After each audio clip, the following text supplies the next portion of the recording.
मैं महाराज जी की भक्त मेरे लिए माला तैयार करें। एक दिन साधना में गुरु महाराज जी ने मुझे येलो कलर के वस्त्रों में दर्शन दिए। दृश्य कुछ ऐसा था कि महाराज जी सीढ़ियां चढ़कर ऊपर जाने वाले थे। वहां सीढ़ियों के कोने में ही एक नन्हा बालक खड़ा था। उसकी आयु लगभग 3 वर्ष की होगी। सीढ़ियों तक पहुंचते ही गुरु महाराज जी की दृष्टि उस बालक पर पड़ गई और वे वहीं रुक गए। उन्होंने उस बच्चे को बहुत स्नेह दिया और फिर से सीढ़ियों की ओर मुड़ गए।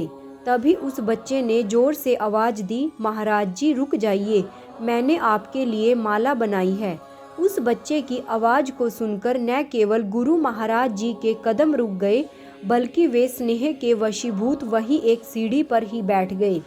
उस बच्चे ने जल्दी से आगे बढ़कर गुरुदेव के गले में अपनी माला पहना दी। गुरुदेव तो मानो उस बालक से रिझ ही गए और तुरंत उसे अपनी गोद में बिठा लिया।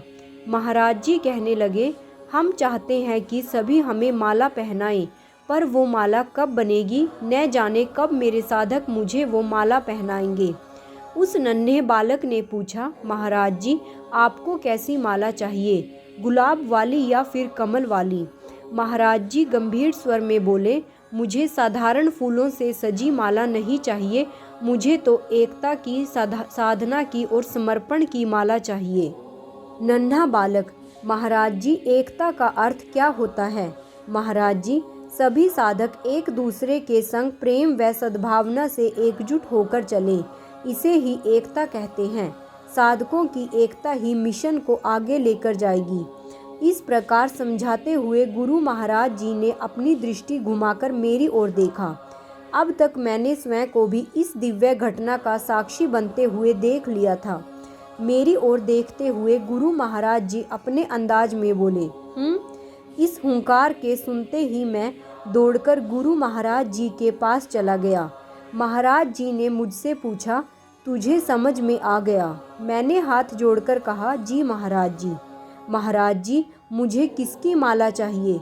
मैंने कहा, महाराज जी एकता, समर्पण और साधना की। महाराज जी, हाँ मेरे भक्त मेरे लिए ऐसी ही माला को तैयार करें।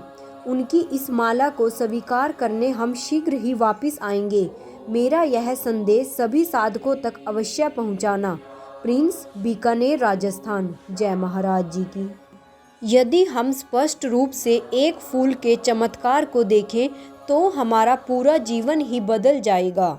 इस पूरी दुनिया में इतना अंधकार नहीं है कि वह एक छोटी सी मोमबत्ती का प्रकाश बुझा सके। यह सोचना हास्यप्रद है कि कोई और आपको प्रसन्न या अप्रसन्न कर सकता है। खुशी इस पर निर्भर नहीं करती कि आपके पास क्या है या आप क्या हैं। यह पूरी तरह से इस पर निर्भर करती है कि आप क्या सोचते हैं। गौतम बुद्ध।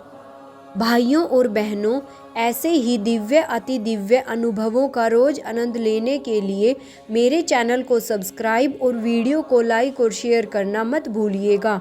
साथ में ही नोटिफिकेशन बेल को भी ऑन कर लीजिएगा ताकि आगे आने वाली सभी वीडियोस की जानकारी आप तक समय रहते पहुंच सके। और कमेंट बॉक्स में ओम श्री आशुतोषाय नमः लिखना मत भूलिएगा। जय महाराज जी की, जय आशु पिता भगवान की। ओम श्री आशुतोषाय नमः।